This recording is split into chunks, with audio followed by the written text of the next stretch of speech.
The most common pairing when it comes to attachment strategies is anxious or pursuer with avoidant or withdrawer. I mean, those are just two different words to say the same thing. Mhm. So anxious and avoidant, essentially. Now, there are certainly couples out there who are pursue or anxious, but those tend to escalate and come to a head with conflict much more sooner than anxious avoidant. And that's because both partners are using the strategy of trying to reach out for connection by telling their partner what their partner's doing wrong and what they need. And that leads to escalating criticism and blame and a heightening of emotions that can Mhm. be really unsustainable in the long run. Likewise, there are avoidant pairings or withdraw pairings. And those too can be a little bit more difficult to sustain because what happens if both partners are withdrawing is distance, this huge gulf of distance emerges between the two of them over time. And it can be hard to keep love alive in that Mhm. situation.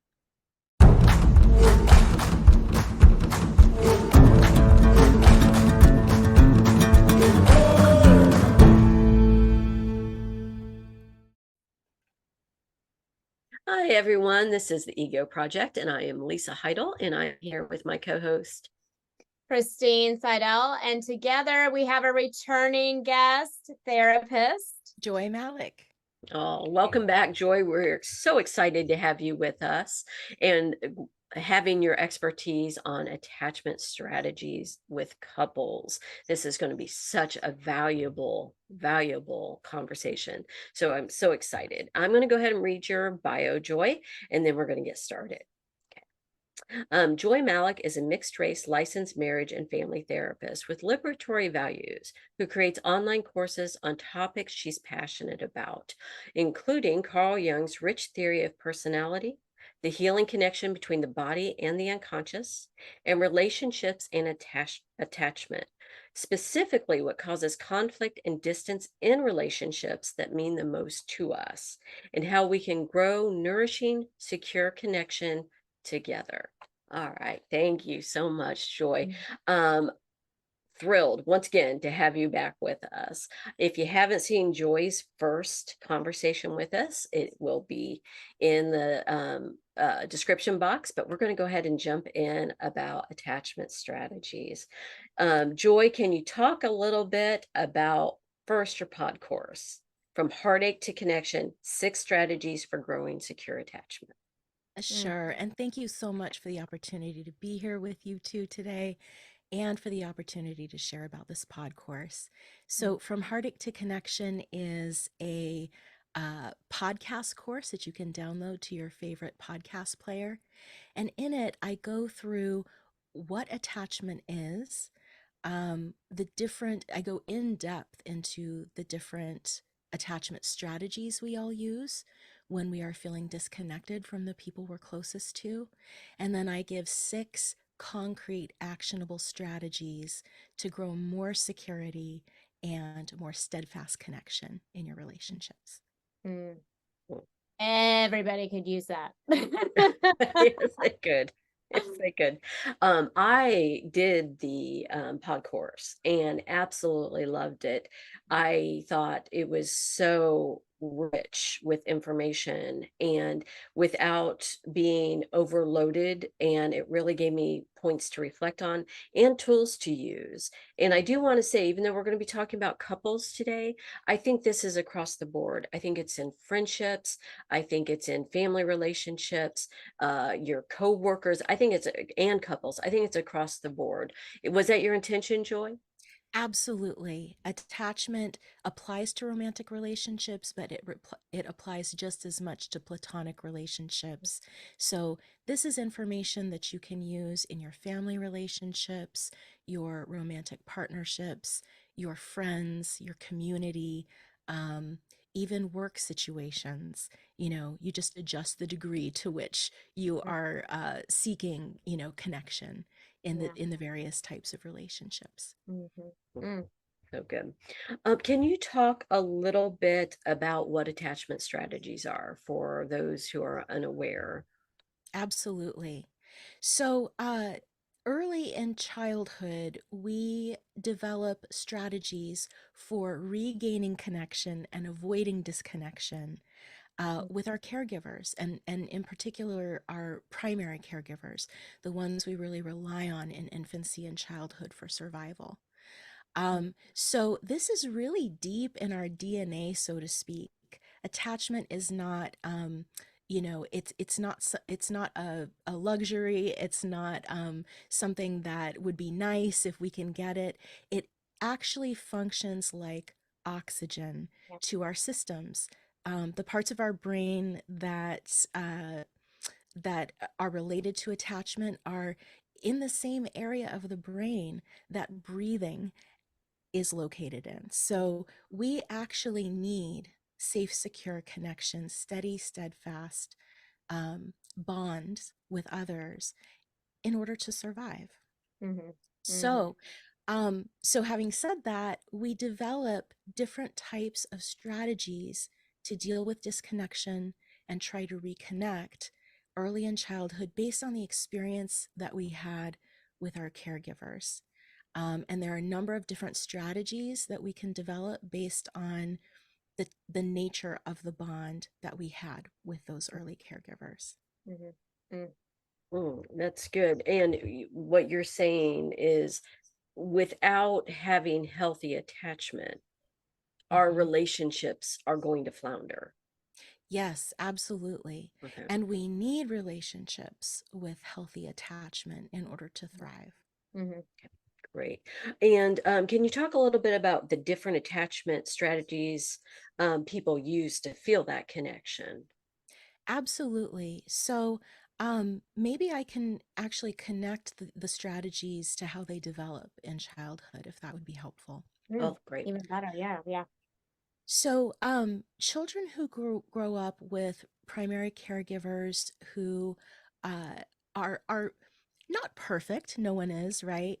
But these caregivers are most of the time able to be tuned into their kids, to recognize what their children are feeling, and be responsive, empathic to those feelings, and responsive to that child's needs. Um, those children grow up with a sense of security in their relationships. And so they use secure attachment strategies in adulthood whenever in their adult relationships they're experiencing a sense of threat to the connection with their Mhm. loved one.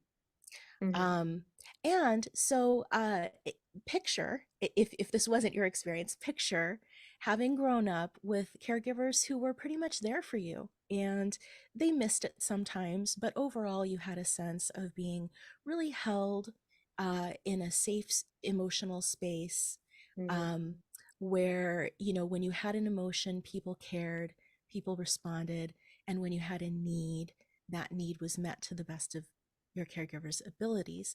Well, then in adulthood, what's going to happen when you're in a relationship and there's conflict or there's distance widening between you and your loved one, you're going to experience that.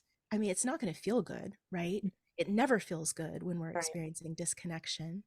But you're going to have sort of a baseline expectation that we'll get through this because that was Mhm. your experience growing up. Mhm.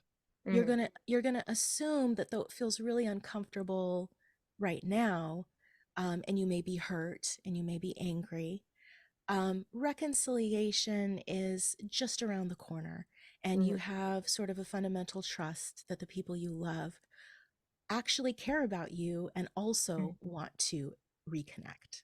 Yeah. Mm. So that's what happens when we grow up with a sense of secure attachment.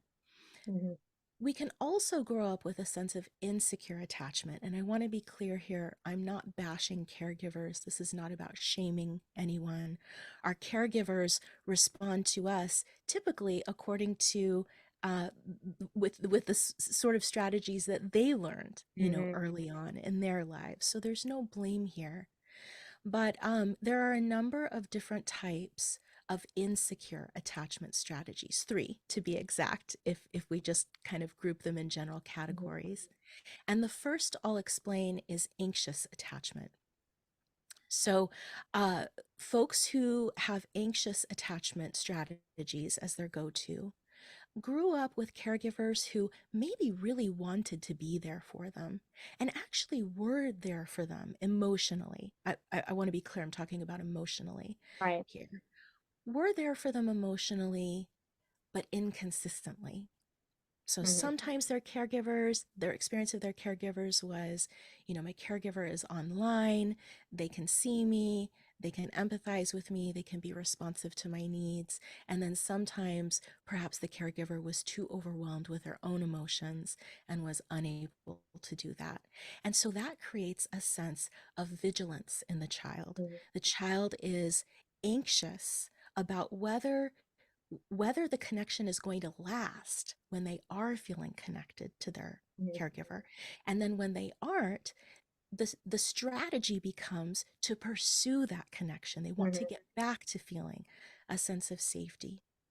Now, in adulthood, the way that the anxious attachment strategy plays out is you tend to really have your finger on the pulse of how connected you feel to your Mhm. loved ones, to your primary, relationships. And you are vigilant, you're in a state of alert about any sort of impending conflict or distance or disconnection that might be coming.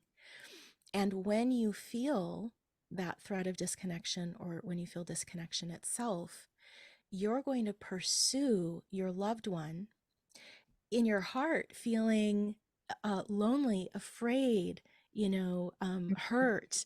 Uh, but outwardly, what your loved one is likely to see is that you're telling them what they're doing wrong, how they need what they need to be giving you, and what you need from them. And that comes across as criticism or blame Mhm. to your loved one.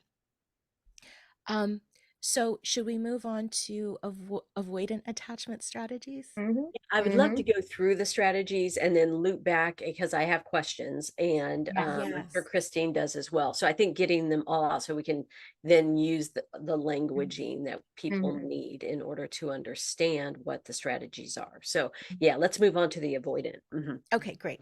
So, folks who grow up having learned avoidant attachment strategies had caregivers who were probably pretty disconnected from their own emotions and their own needs.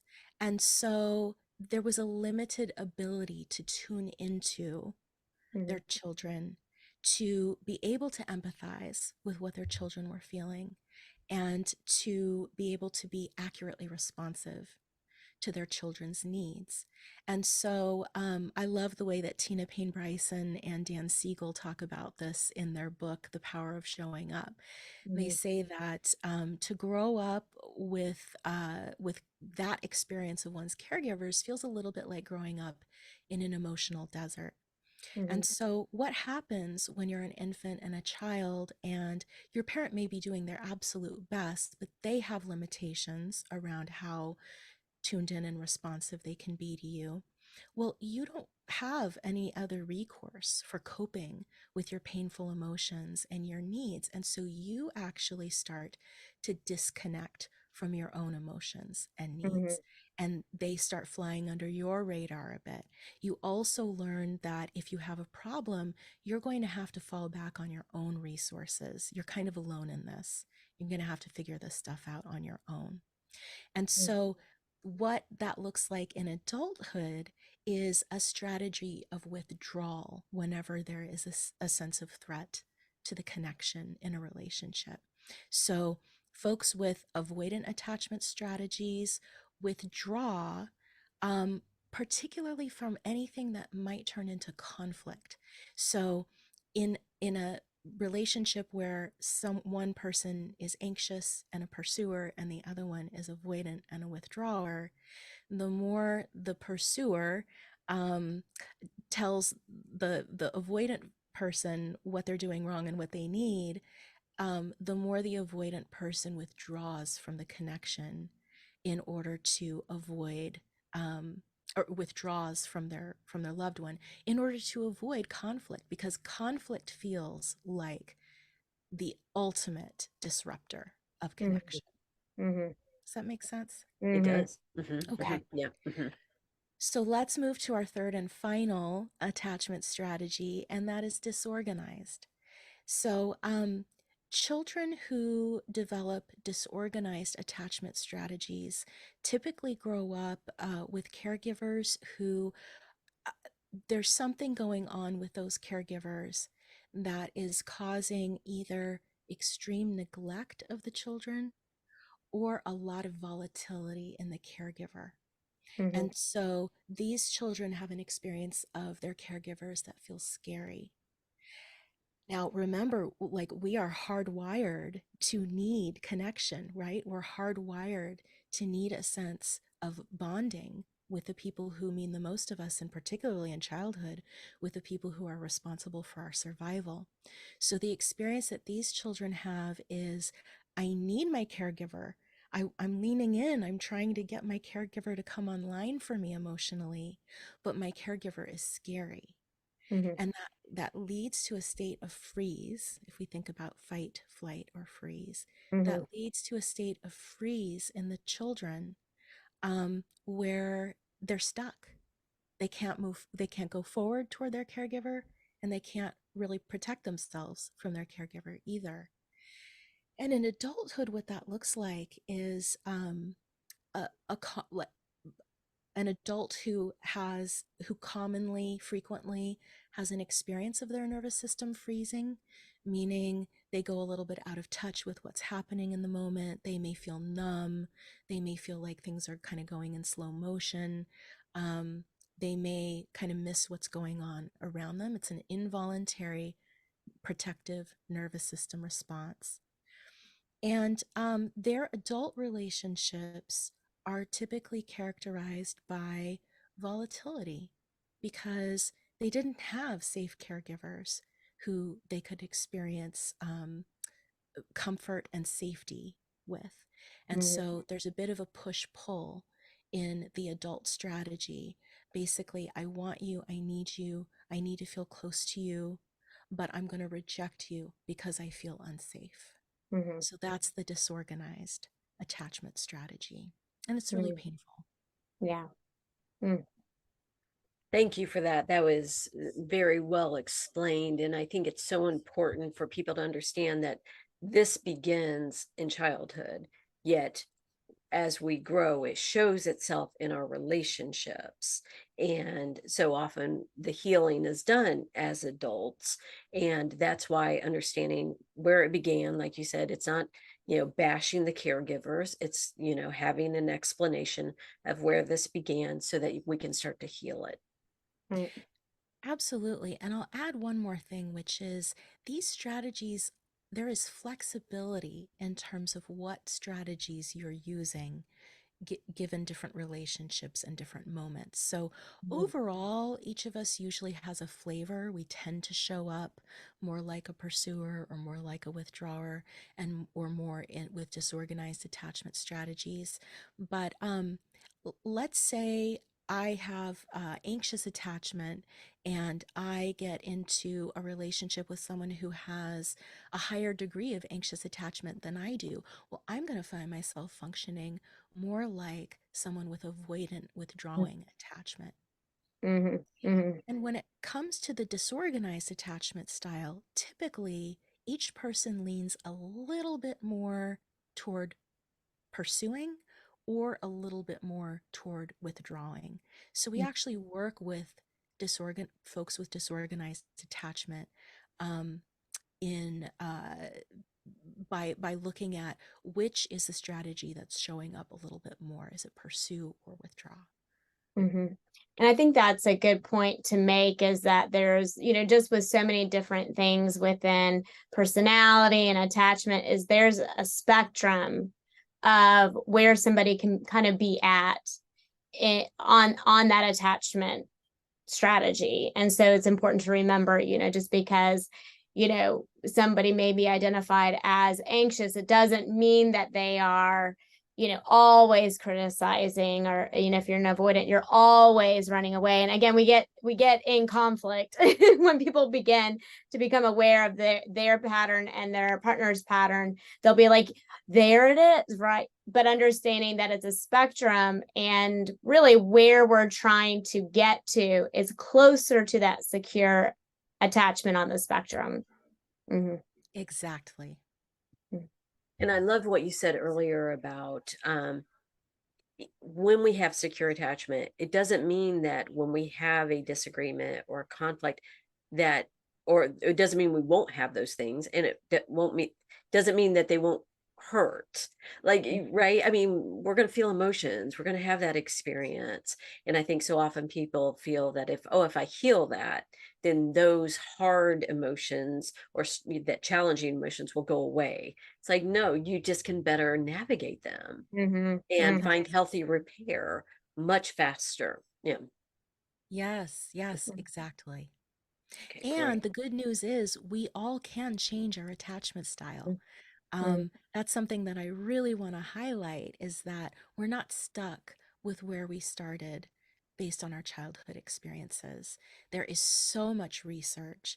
There are really wonderful models, therapeutic models that are research validated to actually help people move from whatever insecure attachment strategies they use to secure attachment. Mm-hmm. Hmm. Thank you for saying that. I think people need to hear that this is something that we learned it, which means we can unlearn it, and we can replace it with healthy behaviors and Mm-hmm. attachments. That's right. Mm, that's so good. Okay. Let's go ahead and talk a little bit where couples are concerned and how they attract. I think this is so important because we have control. We have more power here than we think we do. So can you go ahead and share with us how people attract? Absolutely. So it's very interesting. The most common pairing when it comes to attachment strategies is anxious or pursuer with avoidant or withdrawer. I mean, those are just two different words to say the same thing. Mm-hmm. So anxious and avoidant, essentially.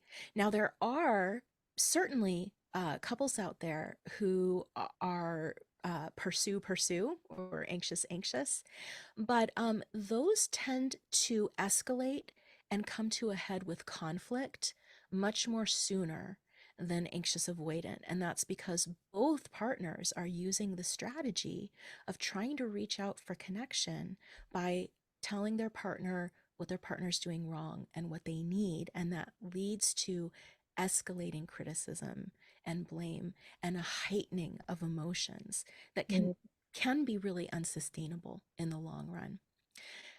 Likewise, there are avoidant pairings, or withdraw pairings, and those too can be a little bit more difficult to sustain, because what happens if both partners are withdrawing is distance. This huge gulf of distance emerges between the two of them over time, and it can be hard to keep love alive in that situation.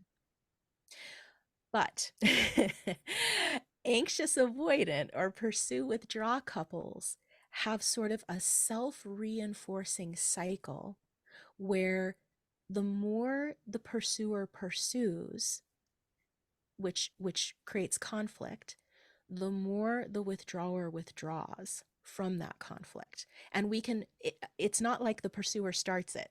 It's a chicken and the egg Yeah. scenario. We could Yeah. also say the more the withdrawer withdraws, the more the Mm-hmm. pursuer pursues, Mm-hmm. right? Mm-hmm. And so what is actually at fault here is that negative cycle of pursue, withdraw, or withdraw, pursue. Not either partner. Either partner, both partners are in fact trying to preserve the relationship. The pursuer is trying to pursue it, trying to preserve the relationship by pursuing lost connection, and the withdrawer is trying to preserve the relationship by not letting things get worse with Mm-hmm. conflict, not letting more disruption to connection happen. And so it's kind of like a match made in heaven, but also maybe a match made in Hades. Yeah. Depending on what cycle they're in, right? I like the perspectives. Right. I want to try to use polite words on your podcast. And yet, there is incredible healing potential within any one of these three combinations, but we tend to find that the most common one is pursue withdraw, and there's incredible healing potential within the pursue withdraw dynamic. When you were talking about the anxious attachment and you know, asking for what their needs are, to have their needs met, can you clarify that? Because I think some listeners might hear like, well, then I'm not supposed to ask for to have my needs met, and that's not what you're saying at all. So can you clarify that for our listeners? Yeah, thank you for catching that. I think that's absolutely true, that that's the way that it can be coming across. So here is where, and this is a big part of the pod course that I we referenced earlier. Um, it is looking at what is going on below the surface emotionally for each partner, what their partner can't see is going on inside, versus what is going on above the surface, and that's the behavior and the words and the tone of voice and everything that your partner can see. So what's going on below the surface for an anxious pursuer is hurt, feeling so alone, feeling abandoned. I mean, that's really key, feeling emotionally abandoned by their withdrawing partner. And so, what they need is reassurance. And there's absolutely nothing wrong with needing reassurance. In fact, we all need reassurance, including avoidant or withdrawing partners. But by the time that the anxious partner is speaking up about their needs and trying to communicate them to their avoidant partner, it's ladled with an emotional intensity. There's already a judgment that's been formed that their partner doesn't care about them enough, that their partner is choosing to abandon them, that they just don't matter enough to their partner. And so it comes out not in a soft, vulnerable way where you're saying, look, I feel really hurt, and I want to give, like, I know that you wouldn't actually want to hurt me. No, it comes out in a way that's very accusing of their avoidant partner's motives and intentions. And that's what I mean by criticism. It's not that the pursuer should not reach out to get their needs met. They absolutely should. But it's the key is kind of like, have you already, because you're feeling emotionally abandoned, come to assume that your partner doesn't care about you enough, or that you don't matter to them, or that they're doing things wrong?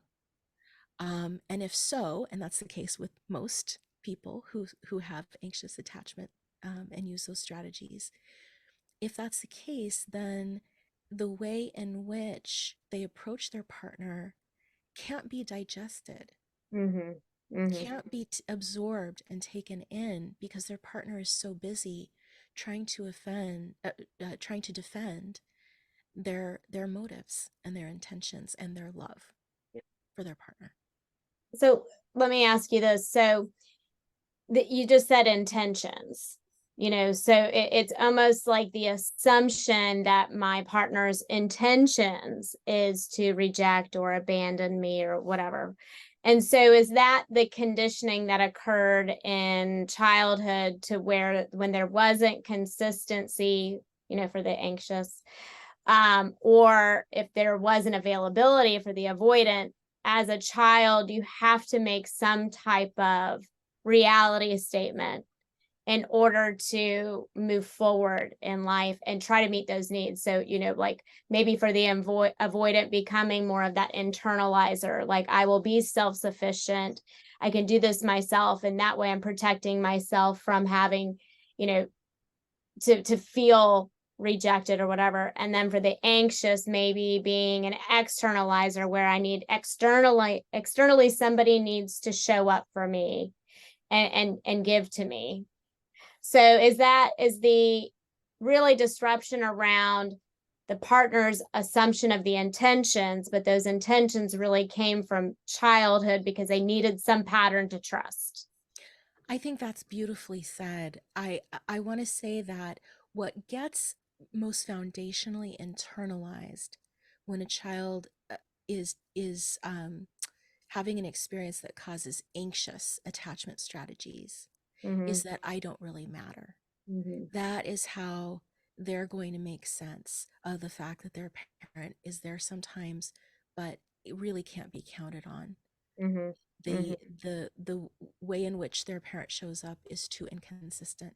So the internalized sense is I just must not matter. And so that is what the person with anxious attachment brings to their adult relationships. If they do pair with someone avoidant, then when that avoidant person isn't there for them, they're going to assume it's because I don't matter enough to you. Mm-hmm. And that's what gets instilled in terms of Mm-hmm. the sort of judgment about the partner's motives.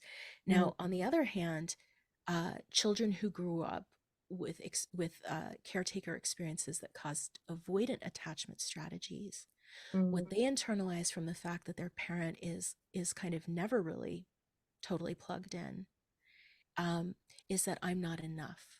Mm-hmm. I'm not enough to become a blip on your radar, caregiver. Mm-hmm. And so what they experience, when it comes to their conflict and distance in their adult relationships is when I hear you tell me what I'm doing wrong and that I'm not giving you what you need, that just affirms my core belief that I'm not enough for Mm-hmm. you. Mm-hmm. Interesting. Okay. Yeah, makes a lot of sense. And then you said with the disorganized, that's where you get the more hyper independent.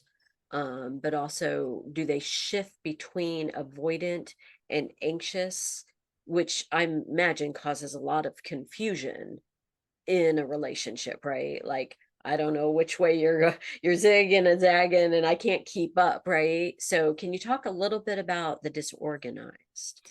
Absolutely. So, yes, you're absolutely correct that someone with disorganized is going to show up with both patterns, that alternate in a way that's really unpredictable.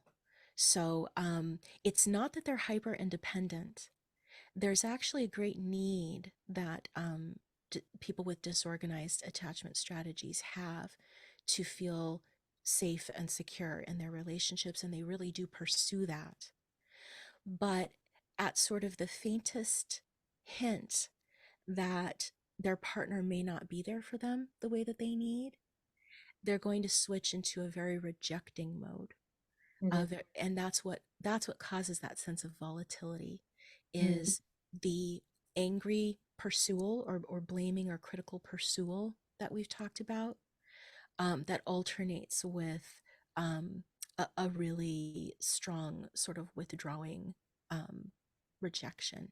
And it can cycle so fast that it is terribly confusing. It's confusing to the person with disorganized attachment, and it's confusing to their partner. Mm-hmm. And it winds up feeling very chaotic in relationships. And we can have a great deal of compassion for why that is, right? Mm-hmm. Because this is a child who grew up without safety. Yeah. Yeah. Okay. Can we attach some language that might be familiar to our listeners, such as, would you say people pleasing would fall under more anxious? That's a great question, Lisa. I actually wouldn't say that, and here's why. Um, the person who uses anxious attachment strategies may be quite a people pleaser, and their people pleasing comes from I really need you in my life. I need the reassurance of feeling harmony and good connection with you in order to feel safe. So I'm going to do everything I can to, you know, try to be exactly who you need me to be so that you'll be who I need you to be.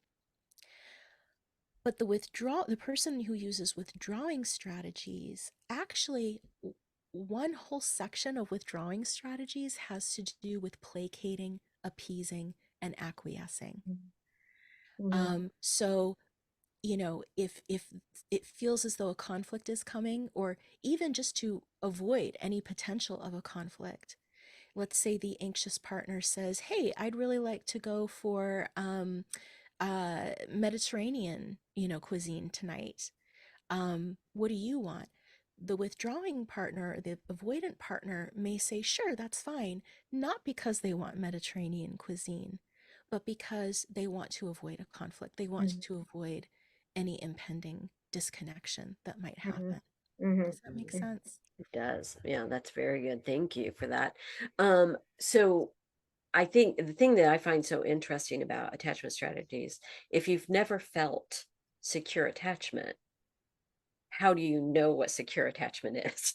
Right? Like you don't know what you don't know, right? So can you talk a little bit about what secure attachment looks like in a couple?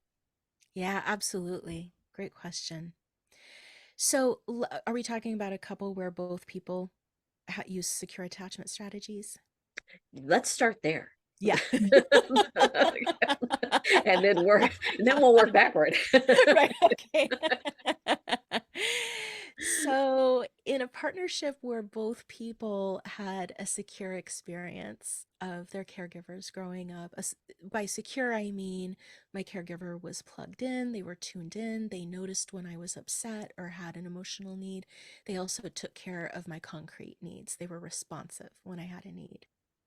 The way that shows up in a partnership is, well, sure, one or both partners may be stressed, one or both of them may have had a bad day, one or both of them may be dealing with systemic pressures, external pressures, uh, but coming home to their partner feels like safe haven. Mhm. This is my refuge. I feel my nervous system feels at ease in your presence. Mhm. This is where I can unwind, I can decompress, I can let my guard down because I know that I'm emotionally safe with you. I know that if I have a need, to the best of your ability, you're going to want to try to help me meet it. Mhm. Um, I know that if I am having a painful emotion, then based on whatever your capacity is, partner, at the moment, Right. you may be feeling a painful emotion too, but I know that your intention is always to care for me. Mhm. And my intention is to care for you. So when there is a misunderstanding, when there's a hurt, when there's conflict, when a sense of distance opens up, that that partner is able to turn to their partner and be vulnerable. Talk about what's going on in those softer, more vulnerable, below the surface emotions because they know that their partner is going to care. They trust their partner's intentions. They assume their partner wants to be there for them and here's the key, that the connection between them matters to their partner just as much as it matters to them. So, Mhm. what could that look like? That could look like saying, "Hey, when you said XYZ earlier, it really hurt me. And I know that wasn't your intention. I know you don't want to hurt me. Can we talk about it? I want to share how it hit me and how I interpreted it." And Mhm. and then there's space in that conversation for the partner who said the thing that caused hurt to say, "Oh my goodness, yes, I can understand how it came across that way, but no, that's not at all the way that I meant it. Mhm. Here's what was going on for me. Here's what was happening. And I was feeling this, and that led me to say this." And and then the conflict, the hurt, the anger, it just kind of melts away Mhm. because they're able to communicate with a real sense of um, what's the phrase I'm looking for? giving their partner the benefit of the doubt that hurts Mhm. aren't intentional. Right. Hmm. Or that they're not communicating something about the partner's fundamental value as a person. That's exactly it. Hmm. That that when I come to you with a way in which you may have hurt or angered me, um, I'm not I'm not mistaking it for um, actually let me come at it a little bit differently. Um, I- I'm I'm not going to make assumptions about your character. I'm not going to take it to, you know, this means I don't matter to you. This means Hmm. I'm not enough for you. Hmm.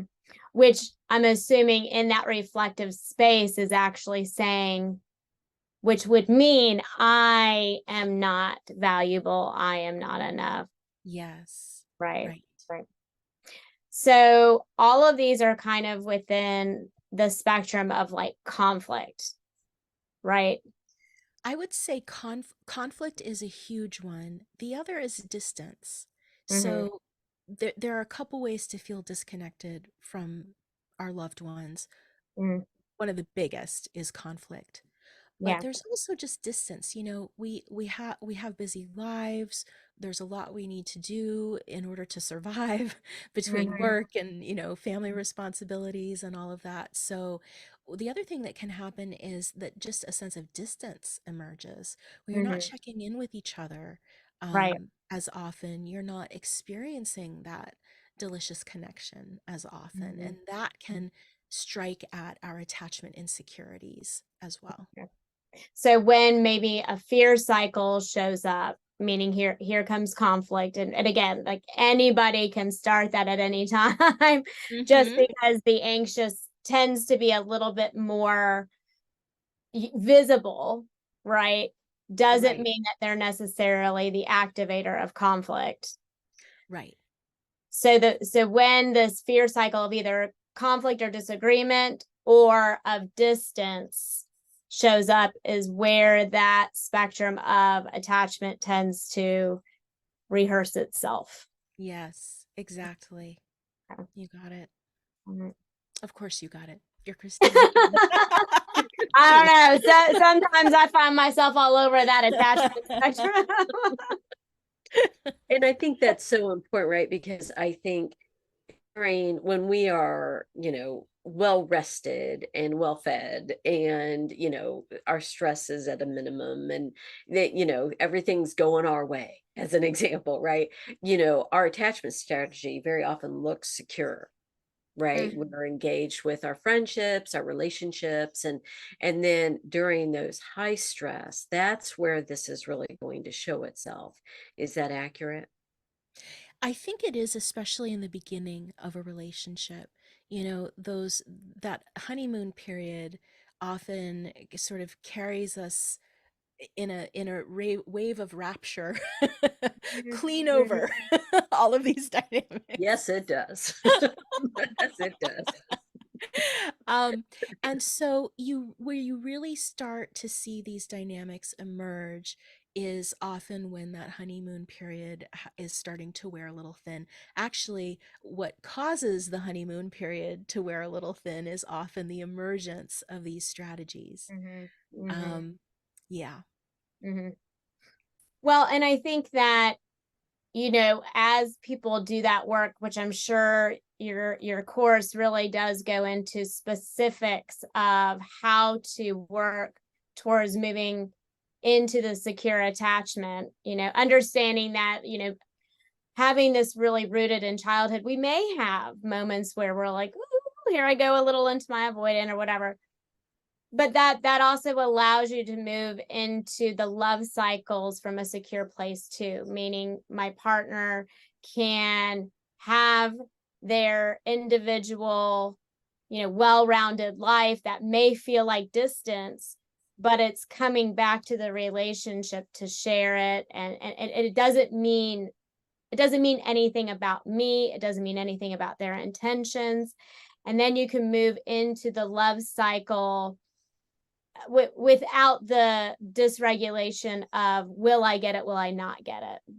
Right, exactly. Exactly. And I want to say relationships, I mean this is going to sound so basic, but relationships really do need tending to maintain secure connection. Mm-hmm. You know, Mm-hmm. if I start out with secure connection or secure attachment strategies and my partner repeatedly violates, you know, that sense of security and shows me that I can't trust that um, they want to reconnect with me as much as I want to reconnect with them, Mm-hmm.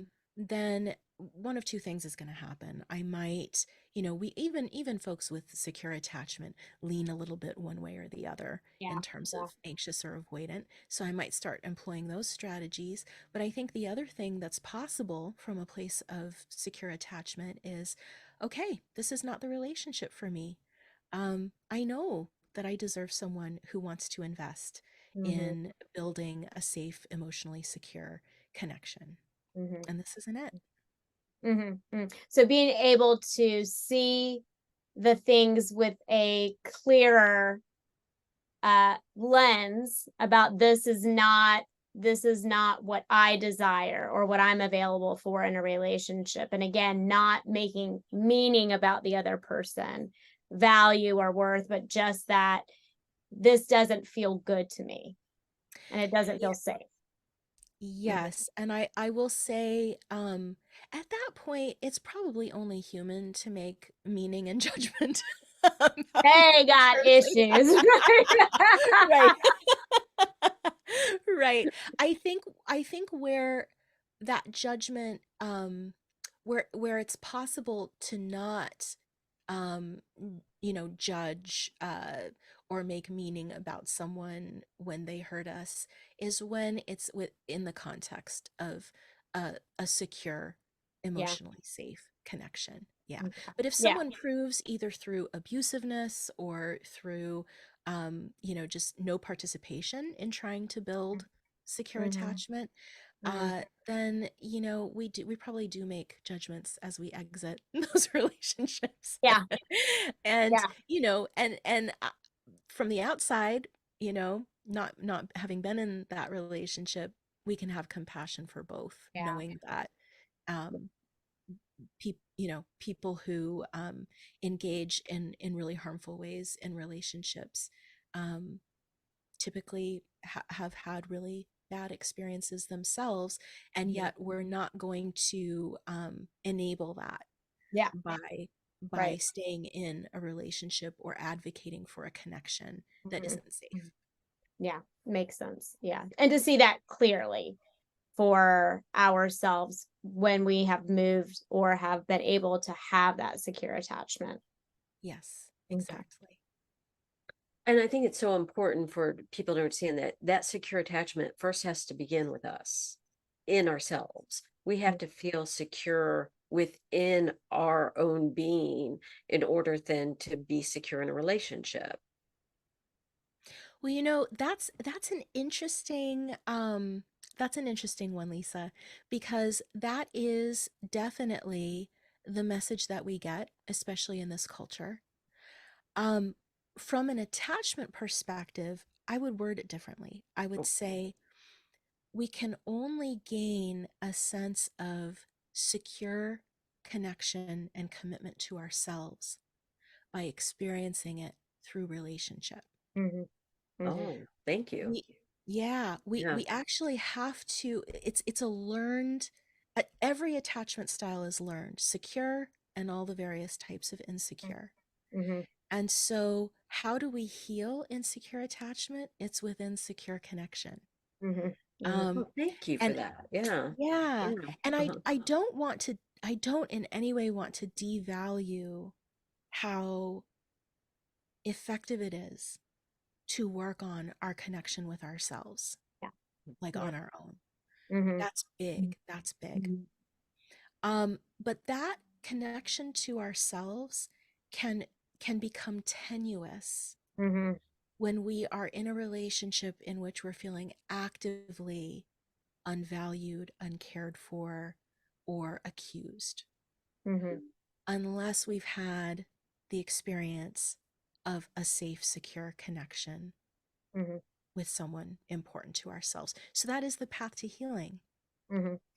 I, I I'm glad you said that, because this is something I kind of talk to people who are moving into this, wanting to build secure attachment in their life. You know, a lot of times when people recognize, hey, relationships are following a pattern for me, they're like, you know what, I'm going on my healing journey. I'm going to be single until I'm healed. Like, you know, look at, yeah, I'm going to Timbuktu, here I come, like I'll be a lone island. But I think something, and what you're saying is that we really can't fully heal that unless we actually allow ourselves to be vulnerable enough in a relationship to work on that security, right? And so maybe the first loan work maybe to become aware of the patterns of relationships within yourself, whether you're in a relationship or not. That's that individual work. But then showing up in a relationship that it's safe enough, and that's through talk and therapy, potentially as a couple, to recognize the patterns that you and both may be ready to shift. But only through the relationship can you start experiencing that security.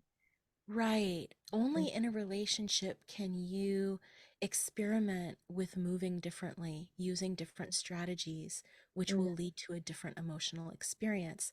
I do want to highlight that it is going to be really difficult to heal within a relationship if both partners have insecure attachment and mhm, there's no outside help.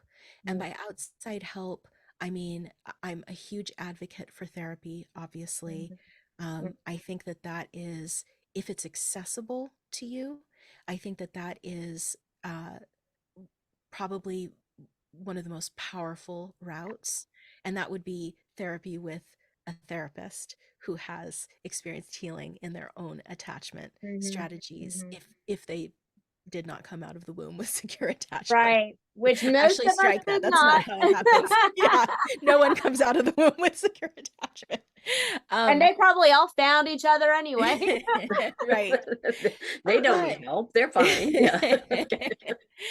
if therapy is not accessible, then there are books, there are workbooks, Mhm, there's my pod course, and there are other resources available to help guide couples through mhm. into that healing experience. And Thank you, both Christine and Joy, for redefining that, because, I'm an internalizer and, I'm like, I'll fix it, I'll fix it. And I think that's so valuable because there is that sense of I cannot love and share until I fix all my broken pieces, if you will, and Mm, meaning the universal you, right?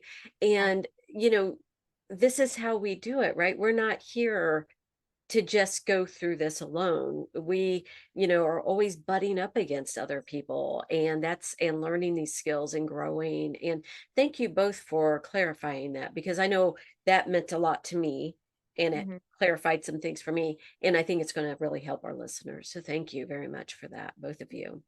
Absolutely. Joy, can you give us two? I know you have 6 strategies, and we want people to go take your pod course once again, from heartache to connection. 6 strategies for growing secure attachment. Can you give us two to take with us, and then we'll hop over to your pod course to get the other 4?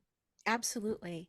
So I think probably the two that are most in line with what we've discussed today would be, and these are companion strategies. So one of these two is going to be for the anxious partner, and the other is going to be for the avoidant partner. Um, that would be, let's see, anxious partner, recognize that your avoidant partner is feeling below the surface. Um, I'll get into that, and then I'll share the second one.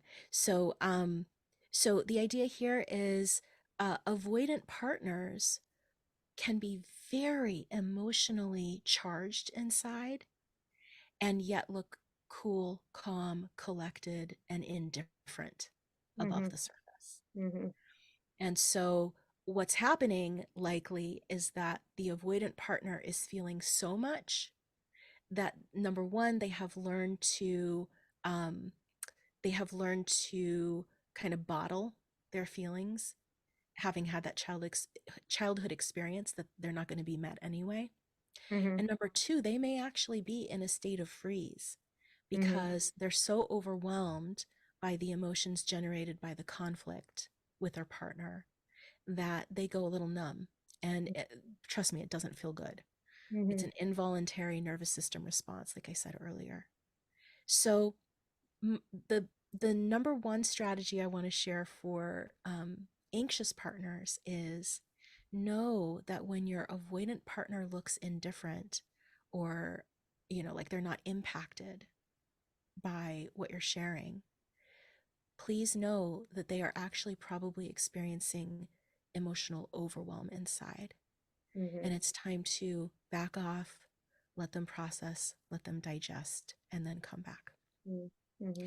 The strategy for avoidant partners is keep in mind that beneath your anxious partner's anger, blame, criticism, they are actually feeling softer, more painful emotions of fear that they don't matter, anxiety, and deep hurt. Mm-hmm. So this is a challenge in meeting what you're seeing from your partner, what they're showing you, but knowing what's actually going on inside for them that is invisible to you. Mm-hmm. Yeah. I think you clarifying the underneath the surface experiences, emotions, feelings is going to be so insightful for people because we believe what we see, right? You see it, you believe it. And taking it that step further of, I love this person, I care about this person, and their intent, I believe their intentions are good. I believe they care about me in return. Now I'm going to take a step back and I'm going to pause and I'm going to imagine what they're feeling underneath. Now, but that does not mean that you do the emotional labor for them.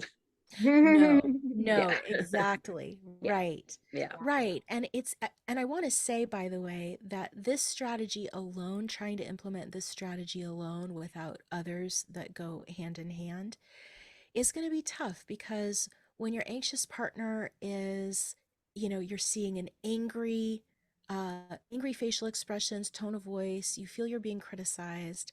It's very hard to anchor into, oh, my partner is actually just really longing to connect with me and feeling scared that I don't want that too. And likewise, when your avoidant partner, when you are bleeding out, so to speak, emotionally, and you are trying to take all of your hurt and fear and express it to your partner, seeking that reassurance, and they just have like a lack of expression on their face, and you may even feel ignored, like they're not listening to you. It's Mm-hmm. very hard to remember, oh, my avoidant partner is actually in such a state of overwhelm that they're probably feeling frozen. It's Right. so activating to be on either side of those experiences. So Mm-hmm. I think it's important. Yes, it's important to pause. It's important to remember that. But it's also important to have other strategies Mm-hmm. that go hand in hand with these so that you have a more complete way to approach and step outside of this vicious cycle. Yeah. Yeah. Oh, Joy, this is so good. I cannot wait for more people to Mm-hmm. take your pod course and learn more. And you mentioned something about a book, and I'm going to go on my intuition here. And so, when is your book going to come Oh. out? I really appreciate that, Lisa. Maybe you and I can connect at some point for some tips on how to become an author. I would love that conversation with Yes. you. I see a possible collaboration in our Yes. future. Oh, I love that. Okay. Christine, do you have any follow-up questions or thoughts that you want to share right now? No, I would just say, you know, as far as your course, Joy, I think you're doing such a service to relationships out there, and I think it's twofold. One, I think if you go into a partnership or a committed relationship with somebody, even if it feels good, it's important to do this work. Take your course, have open, regular communication about things that come up in conflict so that it does not create this belief system about the relationship. So even when things feel good, continue to learn about your attachment styles, continue to have conversations around your attachment styles, even as you move closer to security. And then the other piece is, relationships, again, it's reciprocity. It's really the understanding that I will give and I will receive, and in return I will give and I will receive, right? And so as you become more aware of your attachment and potentially your partner's attachment, there has to be buy-in on both sides. You cannot make somebody else understand and do the work around their attachment, no matter how much you understand and are willing to do the work on your own. That's exactly right. So, Joy, as always, you are just such a bright light in the world. So keep shining, keep shining, keep sharing your expertise, your insight. It is so valuable. We're going to put all of Joy's information, including the pod course, in the description box. So make sure to check it out. Joy, is that up indefinitely, or is there a limited time for it? It's up indefinitely. I mean, we're recording in October. I am planning to raise the price soon. So there's that, but it will be available indefinitely. Okay. And I have to say, it's a very affordable pod course, I was taking notes and writing things down, and yeah, it's so valuable. I just cannot share it enough. Okay. Thank you. That You're means a welcome. lot. Thank you. So once again, everyone, like, subscribe, make sure to follow Joy, and you can find the pod course at joymalek.com /about, correct, on your website. / yeah, Oh, I'm about. sorry, / thank you. And I'll make sure that's correct in the description box. And anything else you want to add, Joy? No, I think that's it. This has been absolutely wonderful. Thank you so much for having me. yes, thanks for coming back again and just bringing your wisdom and intuitive attendance to all of us. So, Oh, it's such a Yes. pleasure. All right. All right, everyone, make sure to take this pod course so that you can have the relationship you deserve. that's right. Yeah. Okay. All right, everyone. All right. Thank you. See you next time. Bye-bye.